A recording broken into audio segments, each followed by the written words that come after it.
Now that we've walked through all of the different pieces of LeadWellPlus and how you get to use this to help create the thriving organization that you want to be a part of, let's get into the real stuff, like how it has helped me and my team connect on misaligned projects much faster, how I and the team have been able to demonstrate care for others by jumping in when someone might not be at their best, and how we have changed our communication practices, meeting rhythms, sending videos like this to each other so that we can keep ourselves in the loop. But it's not just us. It's like the YMCA that figured out that not all the goals and priorities in the organization were aligned.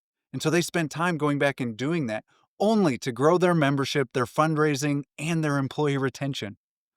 Or the financial institution that we work with that realized that as a part of a big change management initiative, people were not doing well.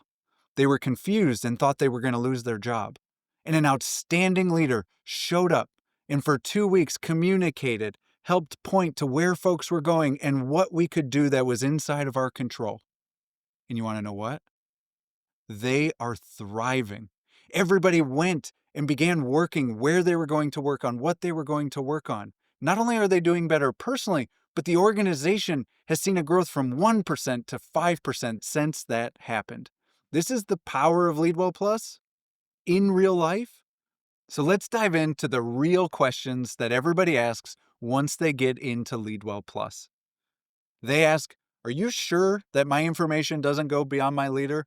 And yes, I can tell you without a doubt that it only goes to your leader, and even in the back end of the system, names are de-identified for when we look at the raw data. The second question that we always get is, do I have to fill in those text box? The answer is no, you do not have to fill in the text box. However, while it is optional, we find that most people will fill out 2 to 3 lines of text in and around a couple different sentiment areas each week. Reason being, because they like to convey the context of why they chose what they chose. It also has proven to be a path towards deeper understanding and better communication between leader and team member, to give them the insights, each other the insights on how you are doing so that you can work well together. Another question that we get all the time is, do people really use all of those emojis? Yes. Yes, they do. I don't know about you, but sometimes at work, I'm feeling pretty bad about things. Sometimes I'm feeling really great about things. And let's just be real. If you haven't figured it out yet, I'm probably on the very positive side more often than not. But that's not always the case. And it's good to reflect and know that, to give myself perspective, to share with my team how I'm doing and how it's been in a different season or a specific week. So yes, people use the full range of emojis. So even if you're starting on good and great or good and okay, I would encourage you, because as Corey Shear says in his book, Closing the Trust Gap, increasing transparency is a trust-building activity. So the more comfortable that you feel, the more that you can widen out that range and convey how you're really feeling about work and some of the things that you want to celebrate and some of the needs that you might have. Leads into the next question. What do I do if I don't trust my leader? Maybe you're in that 71%. And you feel like that information isn't going to stay with just you. My question back to you is, what's one small step that you can take to increase that transparency and to go first in building a trust-filled relationship? Is it completing a check-in? Is it completing a check-in with a little bit of text? Most individuals that we connect with say this is an extremely low-stakes way to let somebody know how I'm doing and what is going on. And I encourage you to take that step this week. Sometimes we get asked, but why would I check in if I don't think anything is actually going to change? And I would say that that question uncovers more questions and really prompts the need for you to engage in meaningful conversation with the people that you work with. Maybe it's your leader. Maybe it is a project manager or somebody else inside the organization. Perhaps it's been because of those culture surveys, things that just go into the ether and we've never heard back around them. But it might be an opportunity to say, I see that we're doing something different. May I make a request for how I would like to see this lead to positive change like maybe we haven't had before.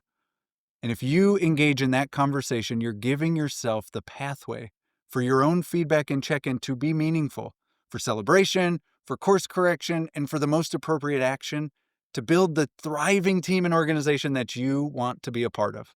What if this information is misinterpreted or potentially used against me? A lot of us like to have verbal conversations, but we get concerned when we start to write stuff down.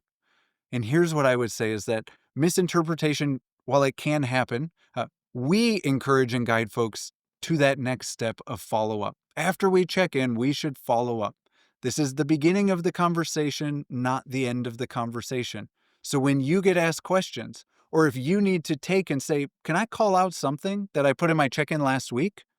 That's a fantastic conversation starter to make sure that nothing's misinterpreted and that you all are focusing on the items that matter most at work, whether it be the recognition and support, the tools that you need, the work dynamics, the alignment of your gifts and strengths to the work that you're doing, or clear goals and priorities so that you can continue to run towards that which is needed and good. Now, the only thing left to do is to go, to get started, to do your check-in at the end of this work week, to start using the tools to connect, to communicate, and to grow with your leader and with the people around you. We will be here to help you every step of the way. We look forward to hearing from you and to seeing how you and your organization thrive when you work well, lead well, and live well.